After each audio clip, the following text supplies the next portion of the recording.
What is up, Podheads? Back with another episode of the Podioslave podcast. My name is Tony, joined as always by Anthony. Hey, I'm a little late on the draw there. I was on mute. Yeah, It's like a work call. I was on mute. Hey. Ho ho. Yeah. So, and this one was a fun one. I know I'm a broken record saying like I love doing this every week, but this is another time where I'm like I love doing this every week. And this is the beginning of this episode. We bust out a picture of Jason and myself and show it to him, and he remembered the show. So that was amazing. Crazy. He didn't remember taking the photo with me, but I'll get over it. You know, I'll sleep tonight.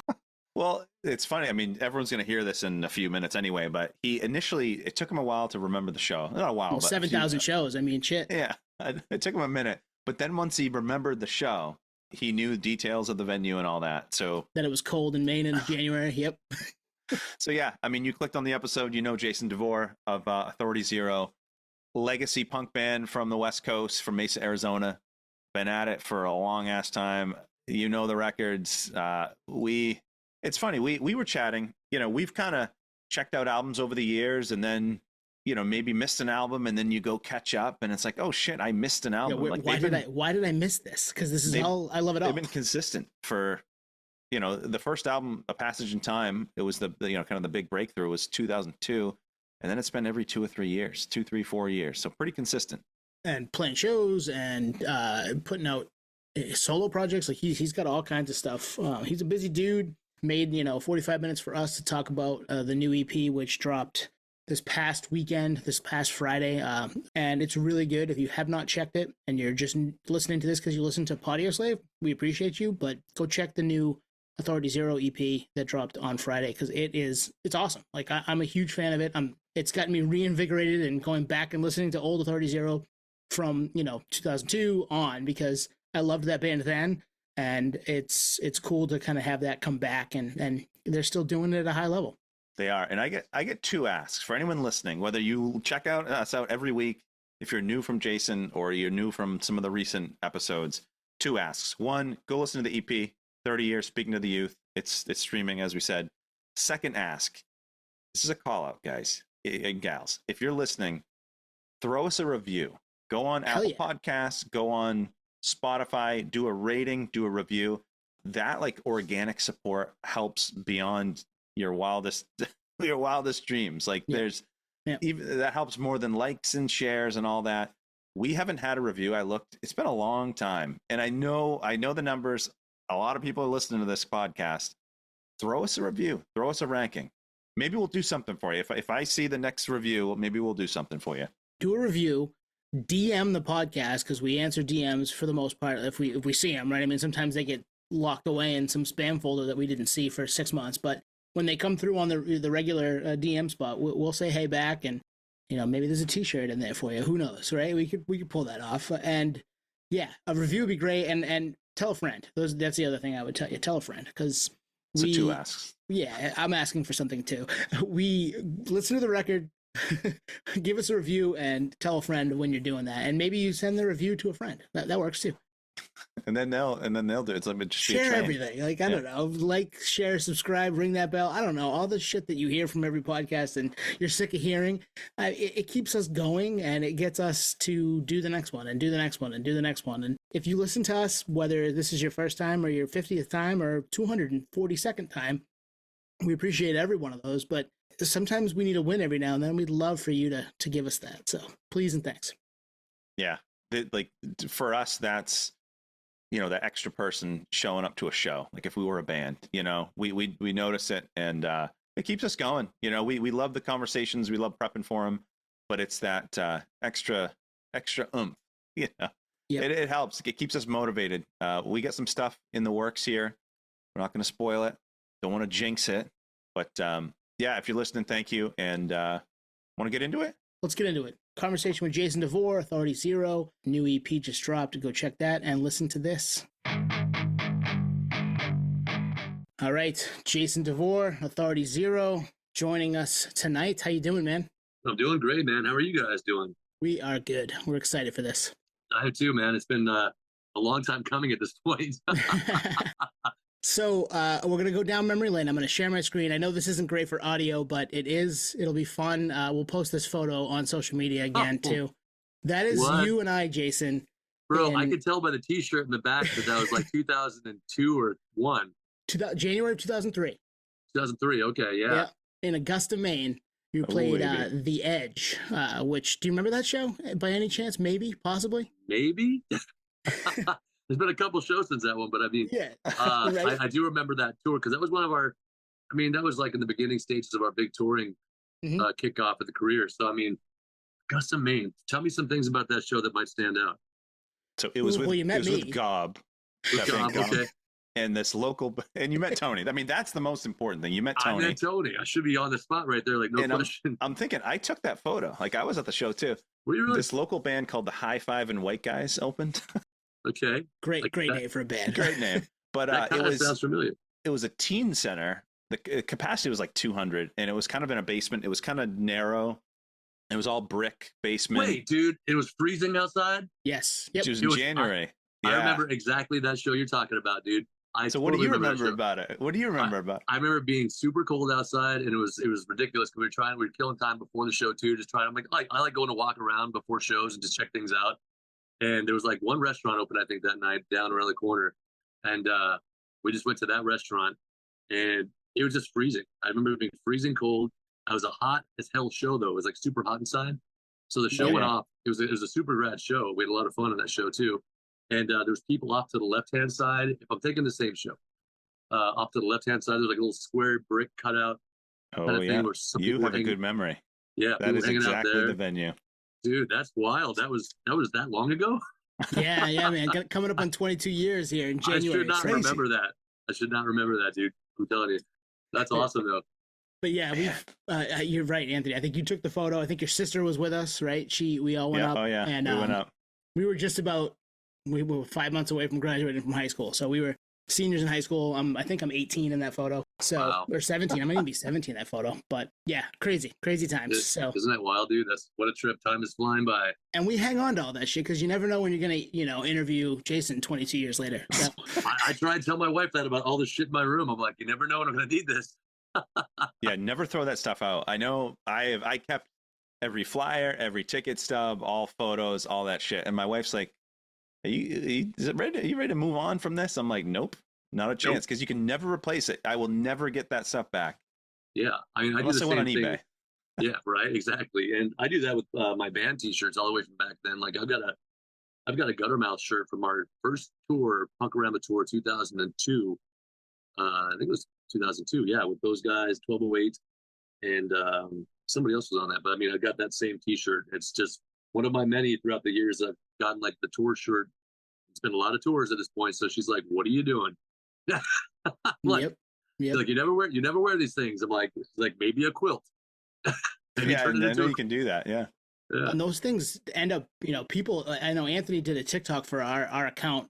Probably a year and a half ago, and people were like asking in the replies, "Can I buy that shirt? Can I buy that shirt?" So you're still in a gold mine there, man. You got a bunch of stuff that's worth some money. Yeah. You do. Yeah. Eventually someone else is going to want it. And so, yeah, don't get rid of that stuff, kids. What's pretty wild is, so that show was 2003. And like us being East Coast boys and relatively young, we had just heard of you guys like a year before, that album. Yeah. But the story starts almost 10 years before that in Mesa, Arizona, right? Yeah. 1994. So that about, 6 to 8 years before that is when this whole band became a thing. Me and my friends, essentially, like I didn't live in Phoenix, Arizona at the time, or Mesa, but my dad did, and I was born in Mesa. And then my parents got divorced when I was 1, and I moved to Wyoming. And I would visit him in the summer times. And then one time that summer of '93, I think it was, I met a buddy of mine, Jerry Douglas, in the same complex my dad lived in, and he had long hair like I did. We're just a couple skater-looking kids, But we both thought we were a couple ladies in the pool this one summer, and so we started swimming toward each other, and we found out we were a couple dudes, and we're like, "Hey, what's up, man?" Yeah, just hanging out. That's so good. So we became best friends right away, and he had friends that were in guitar class and all that at Westwood High School he went to out here, and I met them that summer, and we would all just hang out, and I got to make some new friends out here, and then went back home, came back the next summer, and then we started the band up, just kind of messing around with acoustic guitars. And I've told this story a million times, but I was more into just skateboarding and snowboarding and stuff like that. So I just wanted to spend my summer skating out here in Phoenix. And he asked me, Bill Marks asked me if I wanted to be a singer and start a band. And I was like, yeah, sure, whatever. No big deal. Not really my focus, but sounds like a fun thing to do. And we started right there. That was pretty much how the band got started, was just that summer of 94. And we've been going ever since. We love asking this of anybody who's been on, especially somebody who's been doing it for as long as you have. But do you remember the first show? Oh, absolutely. That's the one I think that a lot of people wouldn't forget. Yeah. Our very first show was actually a coffee house called the Senza Coffee House out in Mesa, Arizona, up on Southern and Alma School. And we had played there, and all of our friends from high school came out, in like a small little coffee house, and we packed the place, and it was like an open mic night. We played like 4 songs, so like we had 4 songs. And and so we packed it up, and we were like super nervous. Obviously, we were hanging out in the back of it, just smoking cigarettes, singing songs before, kind of warming up, and everyone's kind of pre-showing out there. And then brought it inside and did that thing, and it was one of the coolest things ever. We have the videotapes from it still, which is pretty cool and classic. And then our first real show from that point was at a place called the Mason Jar out in Phoenix, Arizona, and it was a really 80s kind of rock club back in the day. And we played there. It was our first electric show. And I remember telling my parents, I wrote my parents back in Wyoming a letter that summer of 94. I was like trying to explain to her how much I needed to move to Arizona now because I started a band and we were going to be huge. And she doesn't understand, but you need to let me move here because it's going to be awesome. And you don't understand what you're doing to me if you don't let me. What every parent wants to receive, Yeah, exactly. By a 14-year-old kid. Anyway, so we did that show at the Mason Jar. My dad out here showed up. I think Bill's parents showed up. And like 1 or 2 other people just happened to be there at the bar kind of deal, And we played like it was the biggest show in the world. We were so stoked to play our first electric show. And it was everything you could imagine, just pretty much like a band rehearsal for the first time at the young age of learning how to play instruments. And it was beautiful. It was the coolest thing. And to fast forward this story real quick is on our 25-year anniversary, we played there again. And recorded we recorded. It's called the Rebel Lounge now. We took it back there for 2 nights back to back to do live recordings of just a load of our catalog. And it was fun. 2 sold out shows, and it was just quite an experience going back on that stage and just kind of reminiscing about all of it, and then seeing it at that fast forward motion and where you'd come from that point as such young kids, aspiring musicians. So you must have, I mean, even with this like scarce crowd, you must have loved it. Like there was something I'm sure about the live show that you were like, I'm in. Oh, absolutely. That's what I'm telling you. It was the most beautiful thing because like all of us played like there was 1,000 people there in that whole place.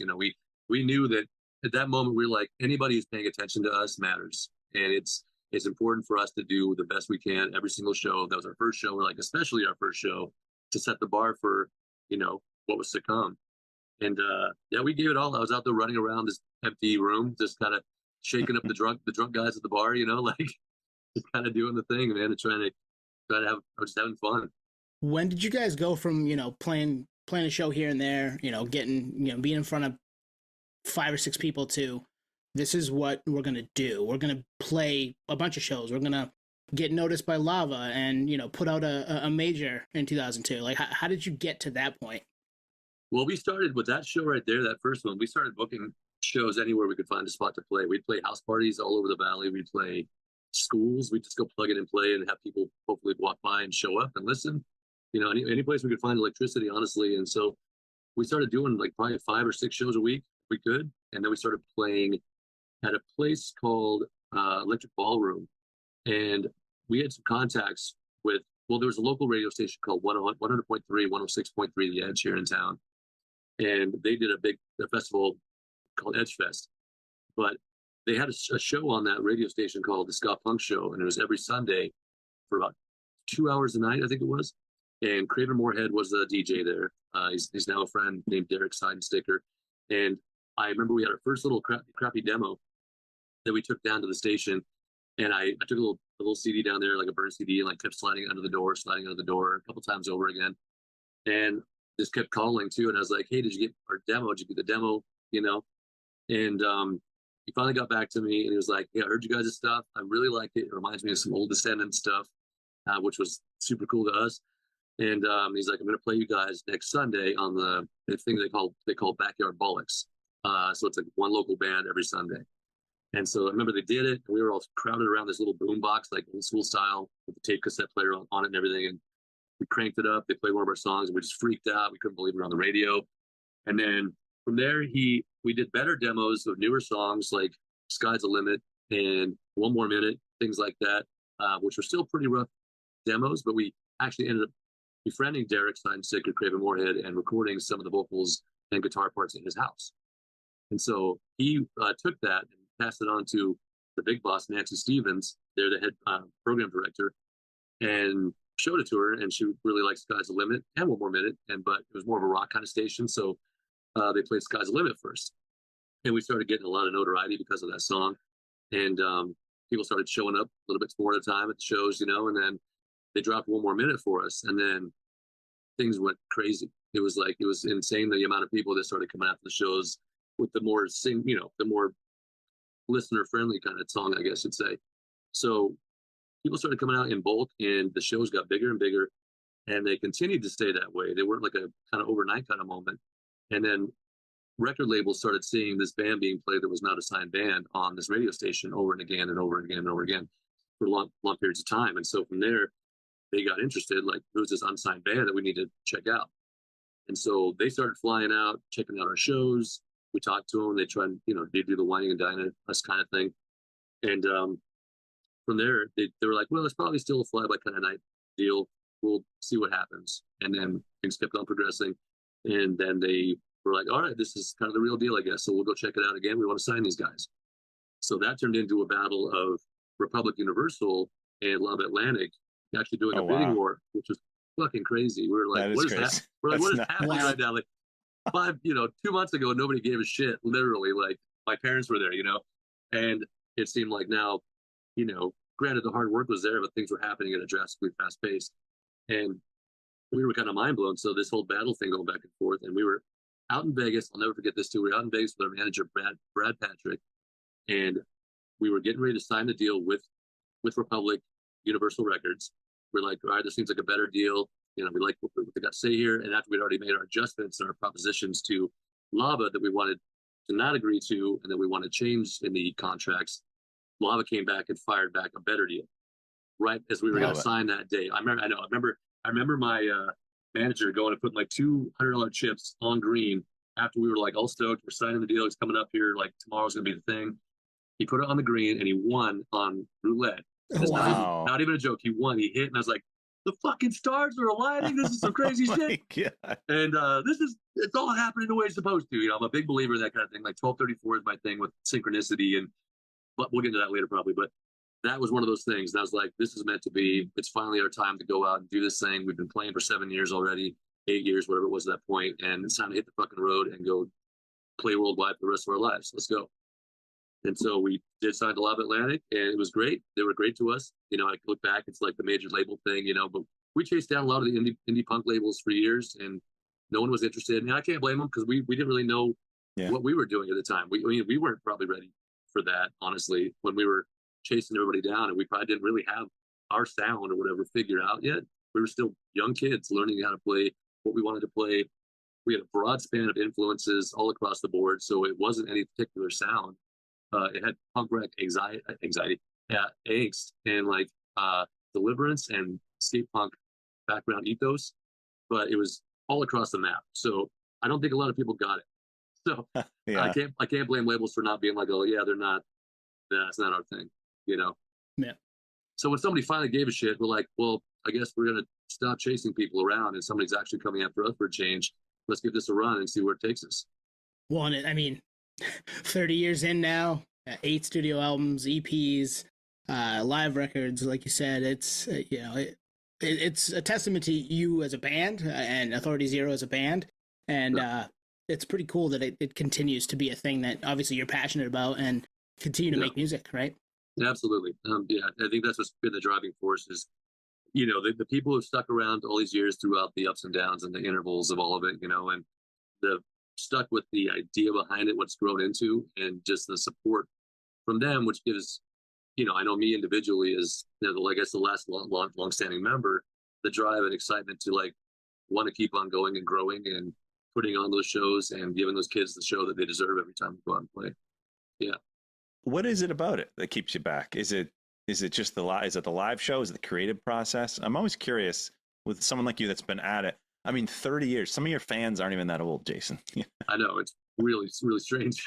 Sometimes you're like, what the fuck is going on? Okay. Yeah, you see some of these kids, like you met them when they were like 3 to 4 years old, honestly, from their younger, the younger fans version of themselves. And now they're coming out the shows, they're like 21 years old. You're like, what? How old can I possibly be? Like, this is so weird. Right. It really makes you think about it for a second. But the driving, I mean, honestly, dude, the driving force to me is I think I'm first just super passionate about, in general, I think just about anything I do. Secondly, the fans really are the ones that kind of keep me going back. I mean, there's not a lot of shows these days that kids are just kind of phoning it in. Like a lot of times they say that about the bands, but a lot of times these kids are not phoning it in either. They're giving 100%. They know the excitement we want to give off and receive back, and it just kind of it's infectious in that room every single night, honestly.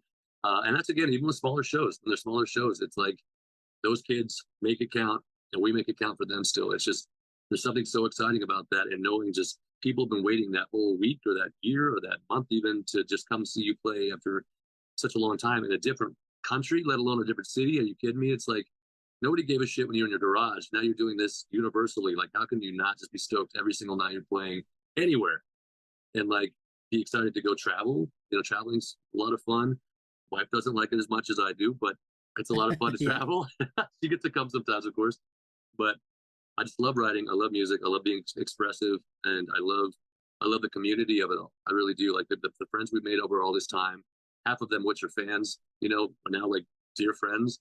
Which is a really neat thing, just kind of a testament to the punk rock scene and the way that this kind of industry of music works, more so than, I guess, on a grander scale of things or whatever.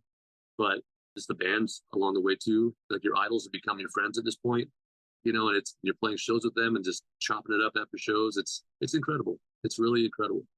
Well, and you're right. Like, music does lend itself to that because we're all in a room together. You're playing, maybe you're at the merch table after talking to people, whatever. You see somebody on TV and they're on your favorite TV show. Like, you don't get to like yell at them from 15 feet away. You know what I mean? Like, that doesn't happen very often. So yeah, exactly, man. You don't get to jump on them and have them jump on you, sweat with them, scream it out with them, lose your voice with them, all of those things. Hang out in a basement in Augusta, Maine. Hang out in a basement in Augusta, Maine with this little brick square cut out the side that people can also sit and see. Dude, the fact that you remember that is insane. Because how many shows have you played? I think I did the math one time.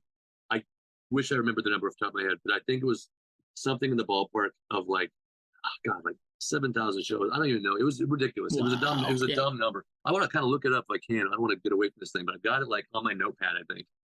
But I was doing it in Europe. I was like, one of the long drives, I was like, I'm curious how many shows we've actually played. I'm like, it's like if you think about the actual 30-year span from the very first show, that 8,000 show number is not very impossible to reach when you're doing if you estimate about 200 shows a year, which is about right for us. In the early days, it was about 300 shows a year because we would not stop touring from, start to finish of the year. That could be a thing. I don't know. That's crazy. And the fact you remember, that's why. But again, that was also the early years before a lot of the partying came into place. Things get a little blurrier in that little middle section, I think. But that's one that stands out. And again, it was the cold weather that I remember, that Maine Northeast show that was very cold that day, and it was one of the coldest ones I think we'd played to date. Yeah, and that venue was right up along the river, wasn't it, Anthony? I think. Yep, right on the back of it. It was on Water Street up there. Yep. At the time, there was less there. There's more there now, but there wasn't a lot to do in January in Augusta in 2003. So. Yeah, it was pretty closed down. I remember that. But what an incredible journey, man. Really. I mean, and thanks for being there. Hell yeah. Yeah, dude. So that's the come up. So that takes us through like early 2000s, like Tony said, eight studio albums, and then your live album. So you have a live album, Rhythm and Booze. Yeah. That is an all-time fucking album name. Yeah. Like I said, we like to party, man. That was kind of that kind of became our thing. Was we were definitely known as the party band, and we didn't hold back. We enjoyed drinking our booze and and so we didn't hide it in any way. We just really celebrated life, I guess, and like every show to the fullest extent. And touring just was always a blast, until it wasn't in that regard. But Yeah, rhythm and blues. It just made sense. Wanted to throw a big party and like just do a live version of all of our songs acoustic, like totally jazz them out, make the fastest songs and the fastest punk rock song into this jazz song, and make this, the driving force punk song into like this ska reggae moment. It's just, we really flipped things around, and we thought we were super creative on doing that back at the time. We were like, oh, nobody's doing this. And so we threw a big party. A fucking mosh pit broke out like before we even started. You probably hear the beginning of that album. It's like people were getting kicked out immediately, and I'm like, all right, everybody calm down. And we're already drunk at this point. We're some people are high. I'm like, all right, everybody calm down. No one's getting kicked out, right, security? We're good. And then you wink at everyone. Yeah. Yeah, I'm like, now this first song, Passage in Time. But then it got rowdy again, but people were cool, and I think the little disclaimer that when speaking to the audience at the beginning of that kind of helped them be like, okay, we don't want to fuck this up for anybody. Let's have fun, but we'll be cool. Yeah. And so we did, and it was just a party. It was such a fun party, a fun night at what was that at? So many venues have changed names since back then too. Right. Yeah. But it was there. It was awesome. But it was a good time. And then two more of those to come throughout the years we've also done, and then we're going to be doing a fourth come up this next year. Nice. Nice. Hell That's yeah. awesome. Yeah. So 30 years in, EP drops. We're talking to you. It's 2 days before, I guess, like a day and a half now at this point, right? It's like late tomorrow night. It drops. Yeah. 30 years. Speaking to the youth, November 1st. If you're listening to this, it's probably, if on the day that it comes out, it's the Monday after. So if you haven't listened to it yet, go check it out. It's awesome. Thank you. Yeah, you're doing it. You're still doing it. 30 years in, EP's coming out. It sounds as fresh as ever. You sound as good vocally as ever, which is awesome. That's crazy that is the way it goes. I don't know how you keep that going, but damn, man. Thank you, brother. I quit drinking 3 years ago, so that's definitely helped my physical journey as far as everything else. Staying on top of those types of ailments has gone. So hopefully that plays a part a little bit. Yeah, when we first listened to it, Tony texted me. He goes, "Jason sounds the exact same."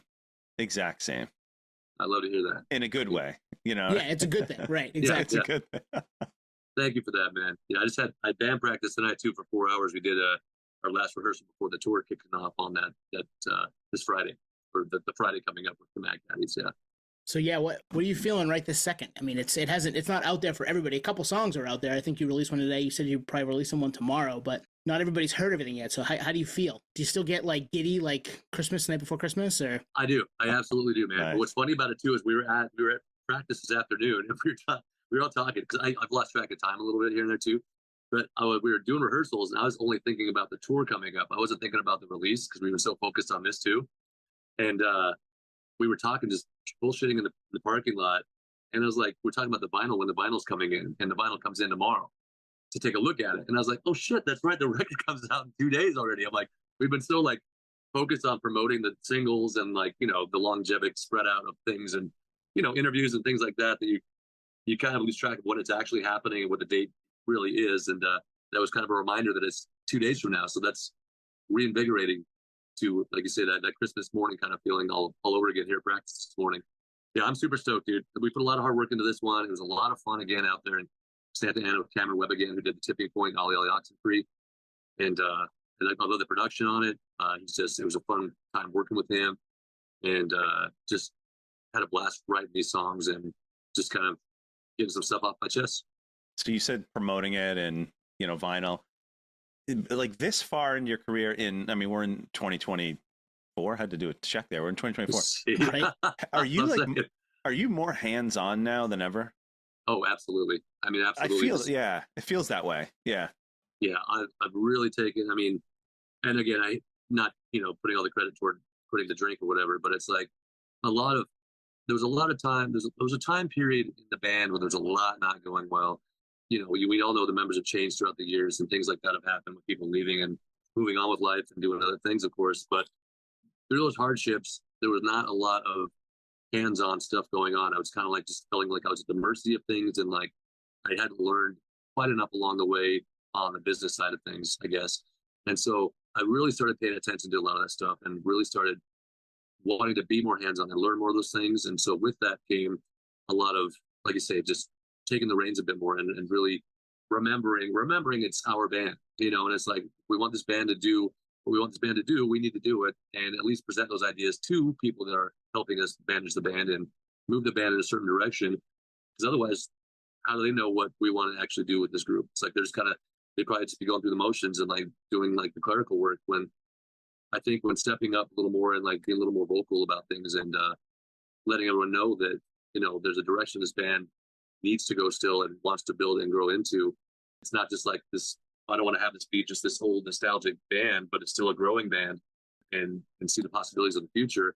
We all started getting on a lot of the same page, and things really tightened up a lot. And now it's just a big, really nice working machine with our management, with us.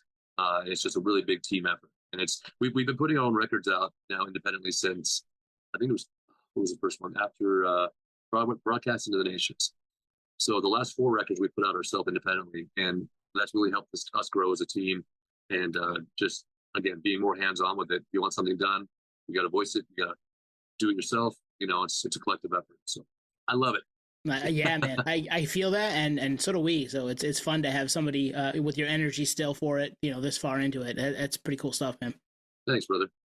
So the EP title, 30 Years Speaking to the Youth, I'm going to call you an old head, because we are too. As an old head, do you feel like you've got to kind of impart some of that wisdom onto the youth nowadays? Is that where that came from? Yeah, a lot of that did come from that. Honestly, it's like, I don't know, you know, who knows if I know my ass from my elbow kind of thing, but it's like, I do know what I've experienced. I do know what I've been through. I know in the music industry what I've been through very firsthand, with a lot of the changes that have happened throughout the years, you know, like the early stages, like the big corporation stuff, to like the independent level of things, all the way to just who you can trust, and like to always watch out for yourself. Really, it's like kind of just be careful. You know, it's like there's snakes in the grass. There's always people out there trying to take advantage of you, and they will do it.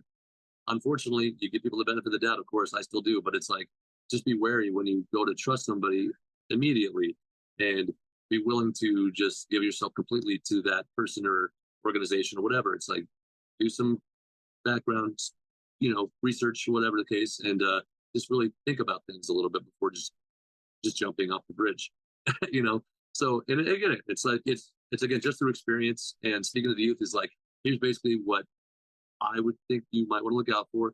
It's like, maybe just, you know, be wary of things and situations. Go live your dreams 500% and don't stop for anybody.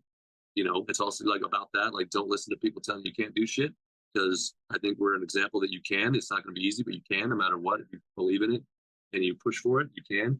We have a song on this record called Ways to Wage a War, you know, and it sounds like it could be very deeply rooted politically, but it's very much kind of like our song Revolution, where it's about something internal. It's like, go pick a fight. It's like go stir up the pot a little bit and ask questions, and go and fight for those things you believe in, because once you believe in it, it's hard to not want to keep fighting, you know? So keep on finding ways to push yourself, and keep finding ways to wage those wars, and put that inner voice inside of you saying you can't do these things to bed. Well, I think that's a message. We've all heard it. We've all heard that message, but it's a message everyone needs to hear more. Like, even in the music industry, there's bands that they know a label is predatory. You hear the stories, you know, major label, you hear all the horror stories, but people still sign their lives away. They sign, you know, their masters away, the publishing, all this. And it's like, you know, people can't hear that enough. You really can't. And I know it's a different day in music, and it's a different age, and a lot of people don't, as they say, really need a record label whatsoever these days. It's like, you can do all this yourself, you know. It's like, of course, but you see that shiny penny of the big machine working behind it to do a lot of the work for you, and it's almost like that instant success. And that's really not the way to go sometimes. It's not, you know, and if it is the way you want to go, you know, because again, we're people that went to that direction as well back in the day, you know, and it's like, I can't take any of that as a bad thing, honestly, even the bad stuff that happened or whatever, the downside of it, because we got to get out there, we got to experience a lot of things, we got to learn a lot of what not to do. So if you do choose to go those routes, just know there will be a lot of learning to do and a lot of experiences and things that will come with that. So just heads up. Yep. Yeah, no, absolutely.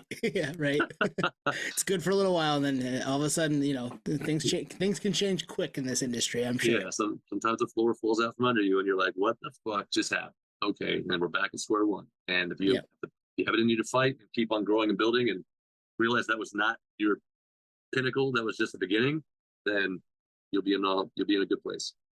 Yeah, you want to talk tracks, Anthony? Let's talk tracks. Oh wow, you read my mind. I do want to talk about some tracks. So we've listened to we talk tracks with Tony and Anthony. Yeah, we've listened to the EP several times and love the opener, Changing the Tide. Great opening track. Tony texted me. He's like, listen to that bass line. I love that bass line. Oh man, Mikey's a freaking animal, dude. He's honestly one of the best bass players I know, and I've met a lot in my lifetime. And he is just a different kind of machine, and he writes some really creative, clever stuff. And as you said, Ways to Wage a War. It's got that kind of classic reggae element that you guys have brought over the years. Long Way to Go. I think Long Way to Go, it might be my favorite track. Very catchy, very you guys. Near the end, you really kind of flex vocally. And I don't know, could you have done that earlier in your career? I don't know. I feel like you might sound as good as you've ever sounded. Yeah, I've learned a lot also, I think, vocally. Yeah. I think I've just learned a lot about my own voice and my own abilities, and like learned to sing like myself and what parts of my body to sing from. Because I used to just, you just kind of let it out. You just kind of, this is what I got, But I've really, I think a lot of my solo career stuff, a lot of the more melodic stuff that I've started doing since 2006 is more sing-songwriter kind of thing. And so I think with a lot of that, I've really started developing more of my, just working with the canals and different areas of my head and all these things. And I think that I just learned when to stop pushing when it starts to hurt and try and shift gears and move it to some other place in your face. And that's really helped, I think, strengthen the vocal cords as a whole. And just my knowledge as a singer, I guess, in general, is really broadened because of just the experience, really. I've never had a chance to do the vocal lessons thing yet, which I really want to do because you never get too much, I think, under your belt. But I think it's really been just a trial and error thing for a lot of years. And I've really kind of learned my own voice. What of these songs are you most excited to play live starting here in a day and a half? Lights Out. I love Lights Out. It's a lot of fun. It's all over the freaking map, but that's what I also love about it. It's got no rhyme or reason, but it still makes sense as a whole piece. And it touches on all the elements of the ska, the hardcore. It goes into like punk rock, the pop punk moments, and the very airy, like almost like Thrice Refused moments. You know what I mean? And Mm-hmm. I really, as I've gotten older, I've gotten into heavier music as well. And it's been fun bringing a lot of those elements back in that we really actually used to do in the very early days of Authority Zero, like on our first LP that we did. And so it's been fun bringing a little bit more of intensity into some of this stuff in a more elevating kind of way, and just intensity, I guess, in general. So I'm excited to play that one. Ways to Wage a War. Once it drops, we were going to play it on this tour as well, but we didn't have time to practice that one up. And I think it'd go really well in this Mad Caddies tour. So maybe we'll bust that out in Texas here coming up pretty soon too. But also, I think that Second Chances will be a lot of fun. It's a fun punk rock song with a good sing-along chorus, I think, that people might relate to a lot with just living your life to the fullest and not, even enjoying the regrettable parts because it's all part of the process, So you mentioned solo stuff, which I know you started like the mid 2000s. Mm-hmm. Is it always clear where the home is for anything that you're writing? Like when you're writing, is it with the intention that this is an Authority Zero song? Because like I'm looking at this EP and the lyrics and it all fits a theme and it seems very intentional. I don't know if I could see these as you solo, but I could be wrong. Yeah, so that's funny because back in the first two solo records I did, there was no question like what song would belong on a solo record. That's why I kind of started doing it. I'm like, I think it's a good song, but I don't want to throw it away because it's too soft or too singy or whatever the case. I'm like, I'll just record it and I'll see what happens. And that's how the whole thing started up, really. But as time has gone on Conviction Volume 3, my third solo record, I started writing more rock songs and songs I could really feel as Authority Zero song, given the right restructuring with the group of guys, that were in the room. And certainly with this last record I put out, my last record, Till the Voice Goes Out, that just released in June, there's actually a song on that record that I proposed to the guys. I'm like, I got this song called Turn It Off, and I think it'd be a great Authority Zero song. And it became my first single on that record, and it's a big, just rock song. It sounds a little bit like our song Get It Right. It's got that kind of feel on it. And so I showed the fellas, and they were like, it kind of sounds like this other song we did that one time. And I was like, all right, well, I get it. I'll also use it for the solo record, no big deal. Yeah. So I did that one, and it came out, which I kind of almost wish it would have been on this record because it really would have been a great fit. But to turn the coin on that one, our song Long Way to Go on this record, I actually wrote it for my solo record, for my third solo record. Oh, wow. That's many, cool though. many years ago. And then I showed Mikey, my bass player, and I was like, I have this song I think it'd be a cool rock song. You know, it's like kind of with Courage. I was like, Courage was the same way. It was like an acoustic song on the solo record. And I was like, I think I could see this as a big like anthem song in a big rock format.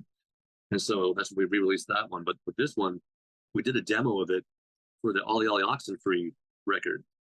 And then we just forgot about it completely. Like it was just hidden in the vault somewhere, and other songs came to be, and it just got left behind.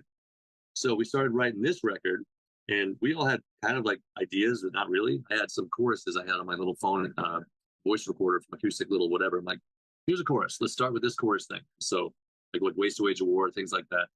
And so we built up of that. But with this song, we were going back to the old demos that Mikey had on his iPad, and that one popped up as a full front to back electric rockin' demo. And I was like, right on. Yeah. Why didn't we put this on the last record? I'm like, Sally's like, why didn't we do that? I'm like, I think we just forgot about it. Yeah. And so like, we should probably make that one of the songs. So we did 12 songs in 10 days during that 10-day writing process.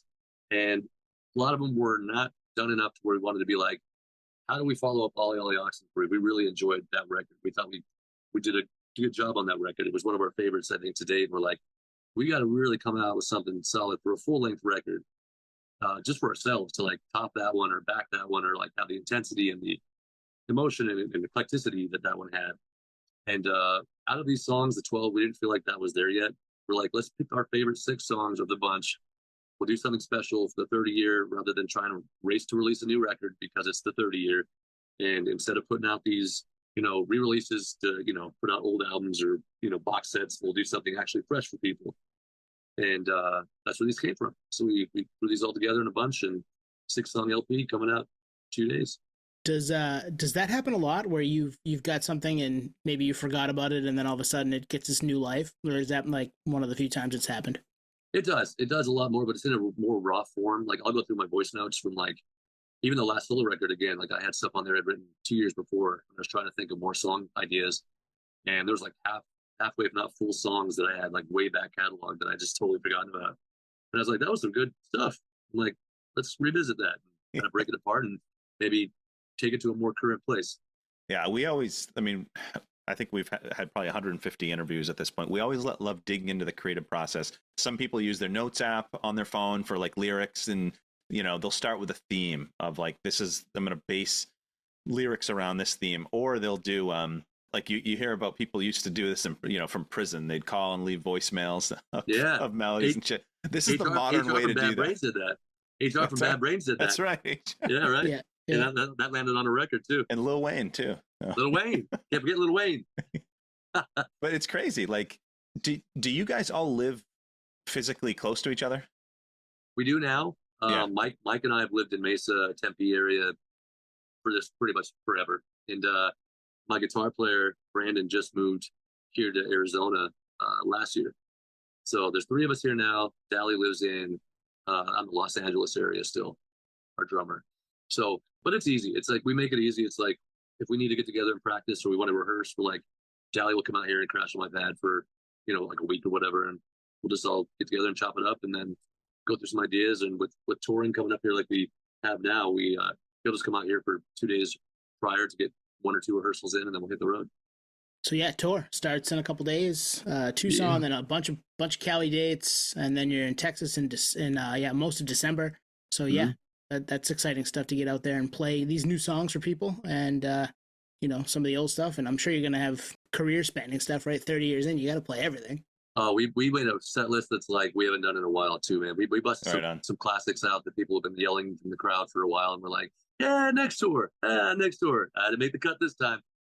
So this time, nice. Yeah, we got some fun ones like a song Movement. We haven't played Movement in ages, and again, given the Caddies crowd, they're gonna want to dance a lot, I think, and so we think that'd be a good one to bust in, and just a few more surprises also. What city really shows up for you guys that people wouldn't think about? City, I'd say, what did I say? Actually, Denver, Colorado is like a no-brainer. Nice. That's like our second home. It's weird. We get there and it's fucking that's cool. Awesome, dude. Yeah, we get there and we always know it's going to be a good night in Denver. It's going to be sold out, if not close to sold out, and the kids just go bonkers, dude. It's insane. It's awesome. The intensity real stands out. Is it harder to play there because the altitude? You run out of breath?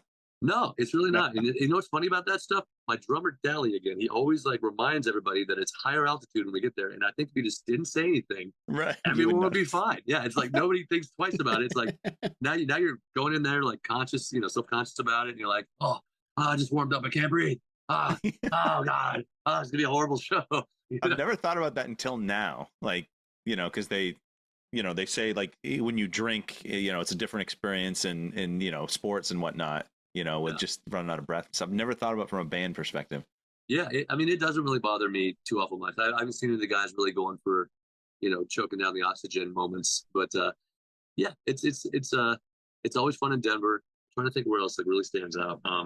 Florida in general, Florida has always shown up since the beginning. It's crazy. I was going to say Augusta, Maine. I mean, you remembered the show, so it has to be. Augusta, Maine showed up that night, son. Augusta, Maine. We're from the Portland area, but yeah, that works. We showed up. You did. Yeah, dude. We probably should make it back up there again sometime. Portland would be a good spot, yeah. P Home. There's a couple places that you guys would fit in the Portland area if you guys came back to the East Coast. Cool, man. Yeah, we just popped through there and we hit Buffalo, coming out of Eastern Canada for a minute, and then that was about it. Actually, I think we just hit Buffalo and then Pittsburgh, maybe. And then, back to the Midwest. But we need to do a legit, like, East Coast run, hit the whole coastal line there for due time. I think now that there's a new album out, we should probably go do an album tour throughout the U.S. Yeah, let's go. I love that idea. Yeah. Hell yeah, dude. So, Jason, 30 years in, and I always like asking this for folks that have been at this for, this long. Did younger 14-year-old you, moving from Wyoming to Mesa, see this going 30 years? Or like, if you told 14-year-old Jason, dude, you're going to be at this in your mid-40s, would you be like, what the fuck? I don't know. It's weird to say. It's weird to wonder because I always knew I wanted to do something not normal. I always wanted to do something, like I say, skateboarding was my dream, was to be a pro skateboarder. And that was like, as I always say, I wanted to skate my way through life, and I was always told I couldn't skate my way through life at an early age. So with that mentality, being in a band has been my way of skating my way through life and proving the older people or whatever back in the day that were the naysayers, I guess, that just wrong. And so I think there's always that driving force that I'm not giving up until this is a successful thing. And then once it is, why would you stop doing that and not just try and keep it going and make it grow and, be more passionate about it and see it expand? And so I think there was always that part of me as a kid that knew something like this would be my future, but I didn't know, as my mom would always say, there's going to be a lot of bands. And this ended up being, when I told her I was trying to move here because I'm going to start this band, it's going to be this big band, we're going to be huge. There's going to be other bands, and there have been other bands along the way, but it's while I've still had this band, and right I've done side projects. So I think something about that kid that's 14 was like, you're never going to stop until this is the thing that you want it to be. And then even then you're going to keep on loving it and believing it as long as you do love it. And I absolutely do. That's awesome. So it is that thing that you want it to be, even though it's going to evolve and change even over time still. Yep, absolutely, man. That's great. Yeah. Cool. Shit. Yes, sir. I think that. How do you top that question? I don't think you do. I think we're done there. I'll say this, Jason. Like those answers, and then the answer you gave, the story you told about signing to Lava. That's what it's all about. We love like the nerdy details that. Maybe you've told those stories before, but we'd never heard them. So we appreciate you kind of digging in like that, because that's what this is all. That's why we started this thing, man. I love that, dude. And I appreciate you guys starting it and also asking those questions, dude, because it's fun to talk about. And again, I think there's so many kids that, once again, the youth out there that is passionate about thinking about doing something like this, even as a dream of theirs, that it's fun to hear from people that may have been doing it for a long time and have also fallen on their face and gotten back up and kept on trying to make it, be their reality and be successful in it, and just passionate about it. So thanks again too. Yeah, awesome. Well, we'll get you out on that. Excited for this is already the EP's out, so go listen to the EP. If you're in any of the areas that Authority Zero is playing on the West Coast, in Texas, in California, in Arizona, go check them out on tour here in the next couple of weeks. And and more in 2025, I'm sure. Absolutely, man. Thank you guys very much again. Thank you. Thanks, Jason. All right, guys. You take care. Thank you for listening to Podioslave. We are at Podioslave on Twitter, Instagram, TikTok, all of the places that you can find us on social media. Facebook, Podioslave Podcast. YouTube, Podioslave Podcast there. Email us at podioslavepodcast@gmail.com. And hey, if you want to become a supporter, click on the link at the bottom of the episode and give us $1, give us $5. It keeps the lights on, keeps us going. We really appreciate that stuff. Thank you. I'm Tony, by the way. Hey, Tony, Jason. And Jason, I'm nice to meet you again, and I'll get to that in a minute. Yeah, hit me with a story. I'm gonna hit you with a photo. I'm gonna hit you with a photo from 21 years ago, almost 22 years ago. Yeah. Ooh, the suspense. We'll do that in a minute. We'll do that in a minute. We're probably much less hairy and we look young. We look very young. Yeah. We still do.